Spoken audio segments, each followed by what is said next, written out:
প্রিয় নবী সাল্লাল্লাহু আলাইহি সাল্লাম আরশে আজিমে মেরাজের রাতে গিয়েছেন, কোন দুর্বল বর্ণনাও নাই।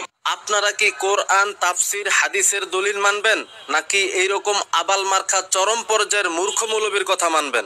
অথচ প্রিয় নবী সাল্লাল্লাহু আলাইহি সাল্লাম আরশে আজিমে মেরাজের রাতে গিয়েছেন, কোন দুর্বল বর্ণনাও নাই, কোরআনে তো নাই। রাসূলুল্লাহ কেমনে মেরাজে গেল, বোরাকের কথা কইলো, পথে কোন নবীর লোকে দেখা হইলো সেটাও কইলো।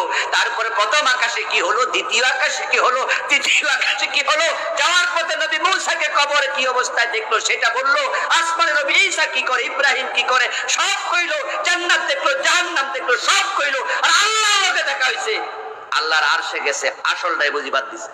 নবী মুসা যেখানে আল্লাহরে দেখতে চাইয়া দেখতে পাইল না, আমার রাসূল যদি মেরাজের রাতে আল্লাহরে দেখতো, নিশ্চয় আল্লাহ কোরআনে এটা বলে বুঝাইয়া দিত, উম্মতে মুহাম্মদী দেখো তোমাদের নবী মুসার চেয়ে কত সেরা।